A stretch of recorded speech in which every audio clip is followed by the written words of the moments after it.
leen ko doon wax tey ci suba ba léegi démb tuddoon nañu turam fii ci plateau bi muy Aïssata Seck ba ñuy waxtaanee ci anciens combattants yi moom ñu koy sax nag dàkkantalee la mère Teresa des anciens combattants moom moo jiite association pour l'histoire et la mémoire des anciens combattants mu mëne xeex bi ngir fexe ba ñooñu bàyyeeko ci France ñëw fii Sénégal ngir ñu wëy di leen di fay seenu koppar moom Aïssata bàyyeeko fële ca diwaanu Fuuta muy xeex bu mu yàgg mëne moom ci boppam maamam sax nag ancien combattant la woon waaye lan ñu xam ci conseillère municipale bu Bondi boobu Abdoulaye Diop moom moo ñuy defal nataalam.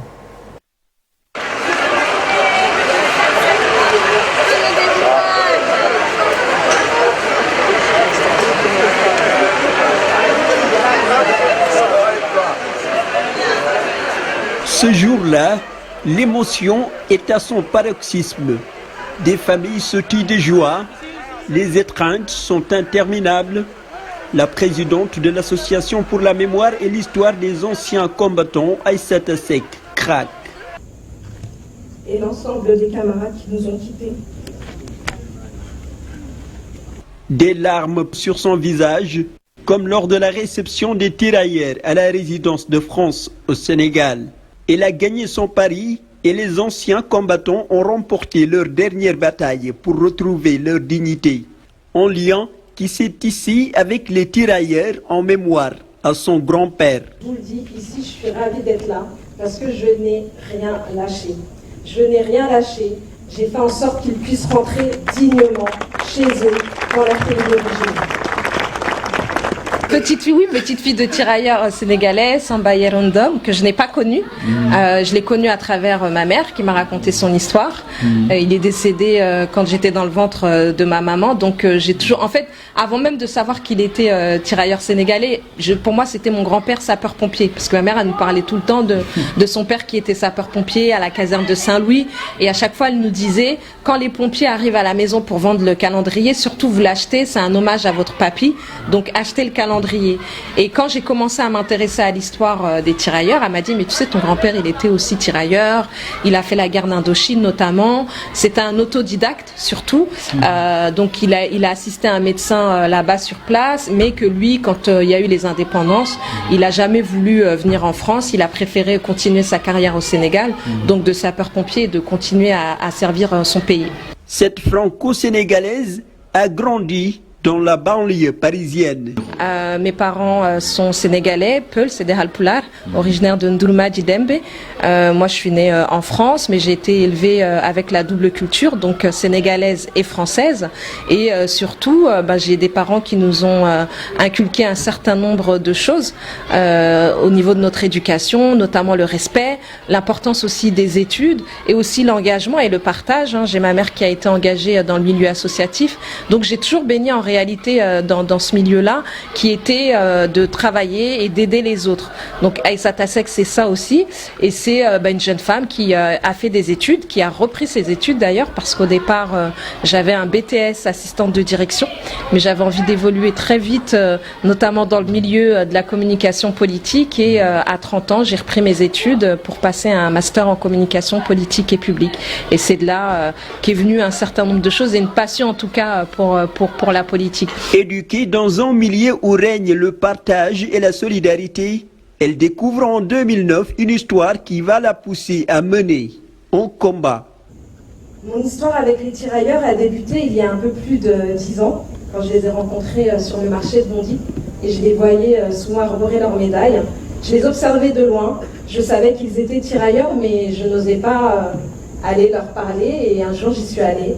J'ai rencontré à l'époque Tonton Diao, et Tonton Mbodj, et à son âme, il n'est pas là aujourd'hui. Et j'ai commencé à échanger avec eux et ils m'ont fait part de leurs difficultés administratives. Bon, ils ont mis un peu de temps pour m'en parler. Au départ, ça a été surtout... j'écoutais beaucoup leur histoire, ils me parlaient. La troisième génération des tirailleurs vivait dans des conditions difficiles. Déjà, le Sénégal, c'est mon pays, donc c'est la première fois que je viens en délégation comme ça avec des anciens combattants et surtout beaucoup d'émotions. Beaucoup d'émotions, un réel soulagement, un accueil magnifique de la part des Sénégalais, le pays de la Teranga, donc vraiment un accueil chaleureux et beaucoup d'émotions de les voir retrouver leur famille. C'est ainsi qu'est née l'association pour la mémoire et l'histoire des anciens combattants.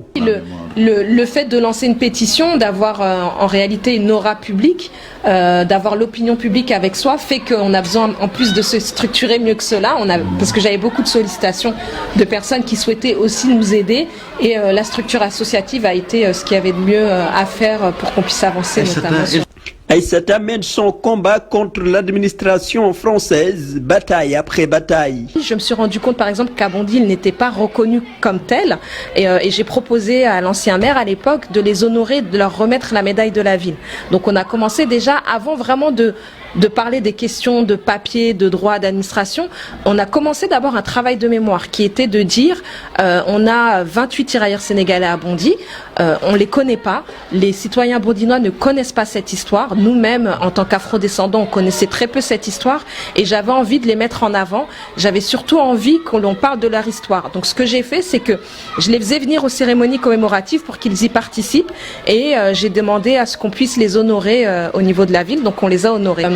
À l'époque, quand je lance cette pétition, avant de lancer cette pétition, je réunis les anciens et je leur dis bon, on a fait trop de courriers, on n'y arrive pas. Et en fait, sur les anciens, il y en a qu'un seul qui avait eu sa naturalisation, mais il avait fait appel à un avocat. Et du coup, les autres anciens m'avaient dit Aïssata, nous on veut faire comme tonton Diémé, on veut faire appel à un avocat. Et je leur ai dit, je suis persuadée que si on alerte l'opinion publique, on arrivera à obtenir gain de cause. Donc laissez-moi quelques mois, je rédige un texte, je fais une pétition et on voit ce que ça donne. Là vraiment, si avec la pétition on n'y arrive pas, on fera appel au volet juridique. Et donc je lance cette pétition et en fait on a été dépassé par les événements parce que plus de 65 000 personnes signent cette pétition. Et ce qui a été vraiment très beau dans les signatures et dans les témoignages qu'on a reçus, c'est qu'on avait une diversité de personnes.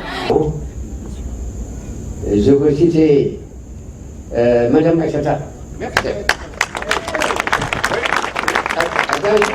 J'ai accompagné Madame Seck avec des décorations sur tous les bureaux pour faire comprendre au chef de service de signer cette truc-là. On n'a pas réussi. Et elle m'a dit attends, monsieur Diaw, vous êtes fatigué. Pour tirer un arbre, il faut couper la racine. Et il a coupé la racine en faisant une pétition de 63 000 signatures. 63 000 signatures.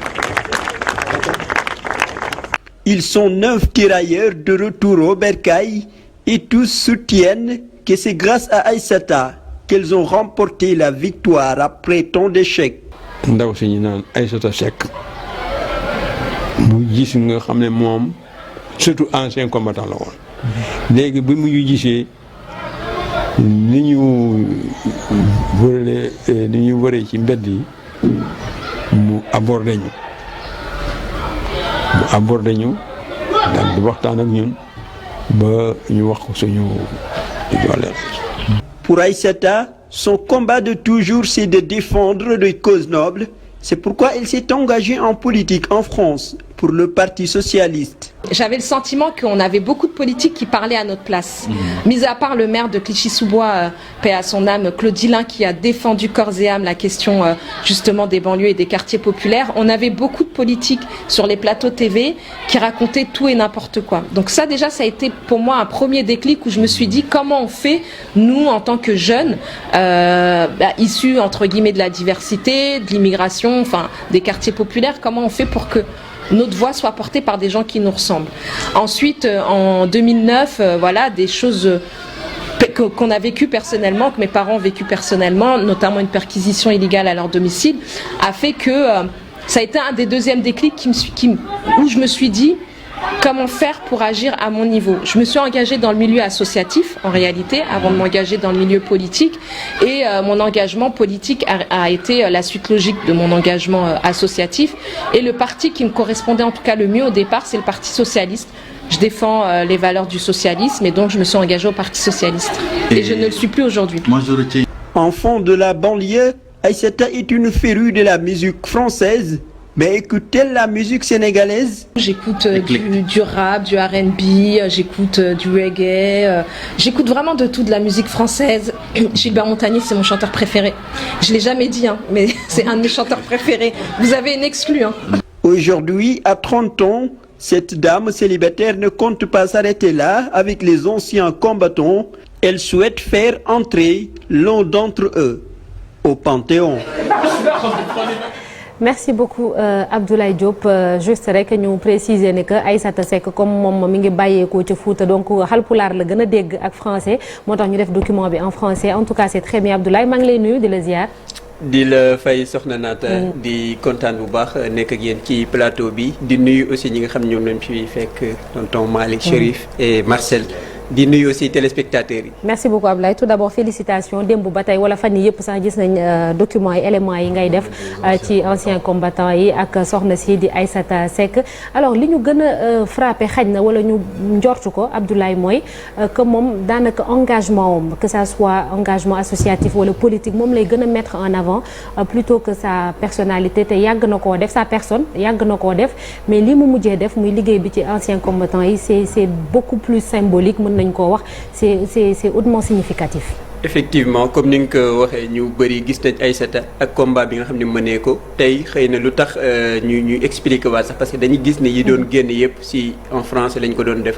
mais tey pour ñu gën a xamale population bi liggéey bi nga xam ni moom la def. ndax jigéen la ba nga xam ni française la mais origine sénégalaise la.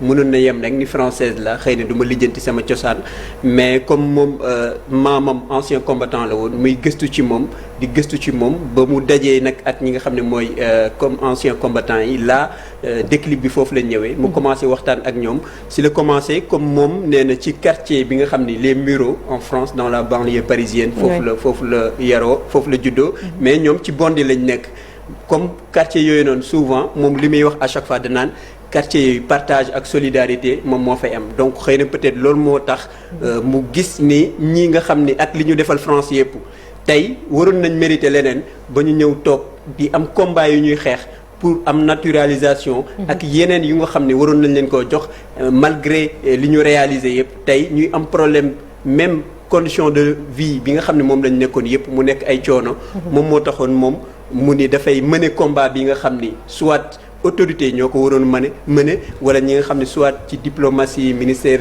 et cetera ci wàllu affaires étrangères mais moom mu mëne combat boobu ce fut un long combat mais quand même mu mujj tey am ndam bi nga xam ni ñëpp gis nañ tey li mu réalisé. un long combat maanaam moom yan jalon le poser pour arriver à ce résultat là parce que c'était pas évident pour une jeune fille comme moom mu porter la bataille d'anciens combattants, bien qu'elle soit peut-être petite fille d'anciens combattants, mais comment elle a fait pour parvenir à ce résultat-là? Avec son jeune âge. Effectivement, waaw comme ni ñu ko waxee moom juste 30 ans rek donc mais ba muy commencé sa première rencontre avec les tirailleurs date c'était en 2009. ci la commencé mais bi mu xamee ni conditions yi ñu nekk baaxul là ci la commencé nag.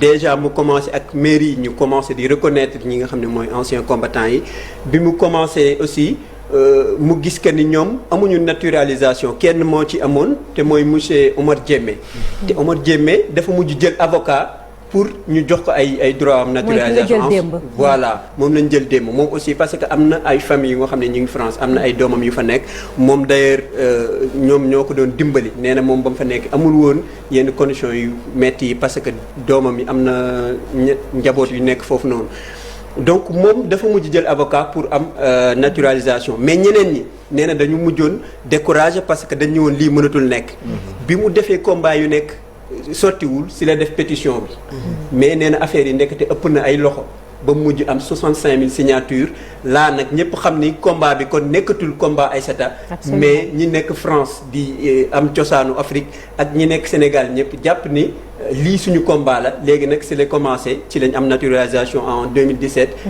François Hollande jox leen ko léegi nag si la commencé ba mujj gi tey mu gagné combat bii ni fexe ñoom ñëpp ñu dellu si waat seen réew bi nga xam ni fii lañ juddoo ñu continuer di leen fay parce que mi ngi wax léegi góor gi ngay wax nii mi ngi wax ne Aïssata bu daan dem daan ànd ak moom donc gars yi di ko gis ci lay wax sax ne pour tuer un arbre il faut couper la racine et cetera donc mu mel ni bi Aïssata jógee wéetul ci combat bi parce que ñoom dañu ànd ak moom sol seen daal malgré leur âge.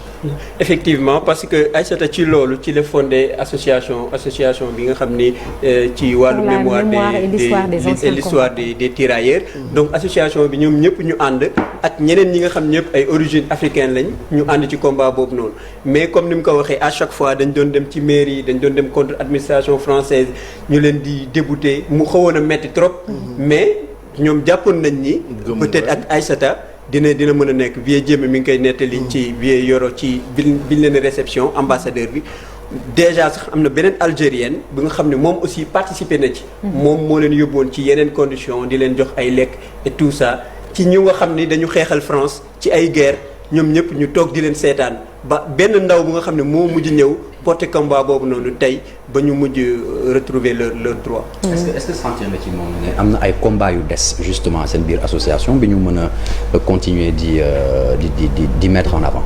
effectivement li mu wax ci fin bi mooy nee na daf leen a dugal au Panthéon bien que ndax dinañ ko nangu laa beneen combat la mais nee na moom loolu la bëgg mais vi Omar Diémé daf ko wax démb mu ni combat bi dëgg-dëgg du pour ñoom ñu am seen droit mais pour ñoom seeni njaboot.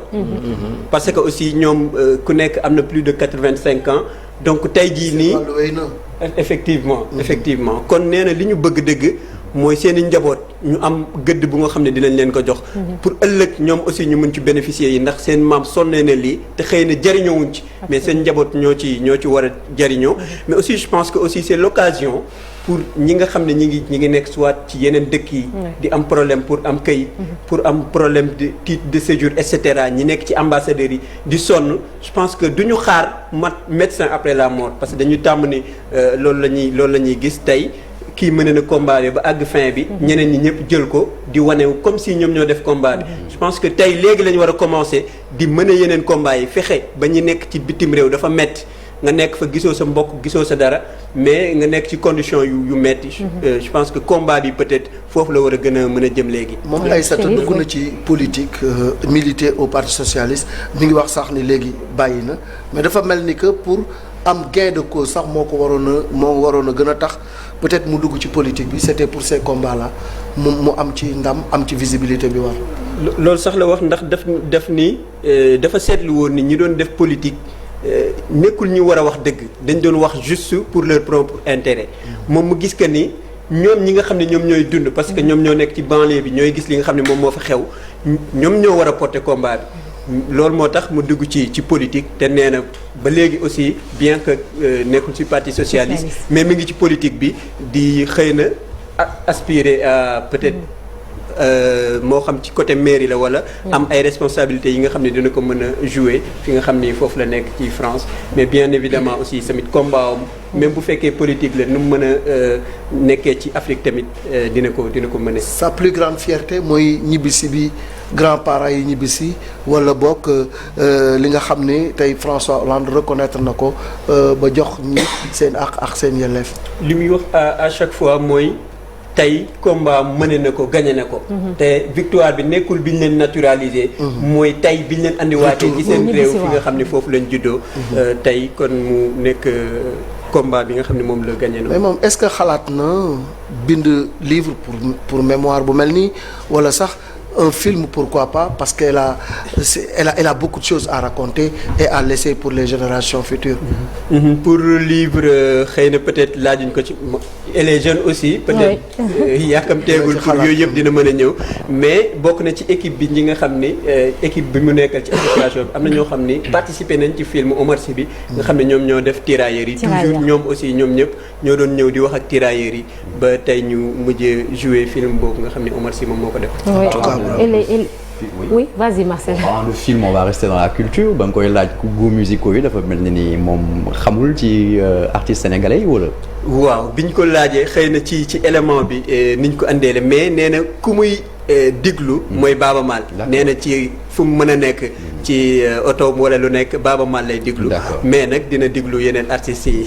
normal parce que man dem naa France Baaba Maal dans vraiment buy tëgg foofu toute la communauté Halpulaar dañuy ñëw. j'ai été à Cergy-Pontoise dem ci benn concert bu Baaba Maal doon tëgg foofu mais c'était extraordinaire la mobilisation qu'il y avait moo xam Le Havre la moo xam Cergy wala peut-être Mantes-la-Jolie et tout donc ñoom dañu fier ci Baaba Maal nga xam ne vraiment moom moo leen di dellu ci seen cosaan donc mu déglu Baaba Maal ça n'étonne pas parce que pulaar la dégg juste laataa ñu jàll ci invité bi pour terminer Abdoulaye encore une fois gis nañ ni moom elle parle plus maanaam ci liggéey bi muy def plutôt que ci moom daanaka du bëgg parcours am yëpp booy dégg engagement lay wax ci wàllum politique wàllum association waaye ba tey moom maanaam du mettre en avant sa propre personne comme ni ñu koy gisee yenn saa waaw ci question yi du bëgg sax ñu koy laaj question boo xam ne dafa jëm ci moom. moom dafay bëgg toujours di wax ci li nga xam ne moom la cause bi muy def voilà yu muy défendre et tout ça mais boo ko laajee ci boppam li muy dundee peut-être wala li nga xam ne moom ci boppam la en tout cas du ci sawar a wax parce que li mu jàpp rek mooy nañ ni wax ci combat bi. mais est-ce que ça a été compliqué ak kilifa yi que ça soit yi nekk foofu France maanaam suñu représentation diplomatique yi nekk foofu noonu ak fii tamit ñi nga xam ne ñoom ñoo nekk fii Sénégal est-ce que jafe woon na lëkkaloo bi pour ci wàllu liggéey bi gis nañ ni du début presque ba ci fin bi moom dong moom moo ci nekkoon. effectivement nekkul woon lu yomb. surtout en France. parce que ñoom def nañ lu nekk. mi ngi koy nettali sax ba ni mujj gi vie jëme mi ngi koy nettali ba mu naan coupé xawma la racine parce que dafa mujj jaaxle mais Aïssata ni leen léegi benn solution rek lañ am mooy ñu def pétition c'est-à-dire que kon sonn nañ lu nekk pendant ce temps-là ñëpp ñu ngi toog di seetaan ci autorité des pays. en tout cas bravo à Abdoulaye. Voilà, merci beaucoup Abdoulaye. Kii président war na ko élever au grade de l'ordre national du Lion wala ordre national du Mérite. absolument pour service rendu ndax li mu def lu rëy la. elle a été distinguée. Voilà, c'est ça. li mu def moom lu rëy la merci beaucoup Abdoulaye Diop et puis mi ngi doon wax film donc on attend le film documentaire avec toi certainement Abdoulaye Diop n'est-ce pas. merci beaucoup à bientôt Abdoulaye inchallah. jërëjëf merci alors léegi dañuy jàll ci ponk bu mujj ci Infos Matin. Diversité de personnes.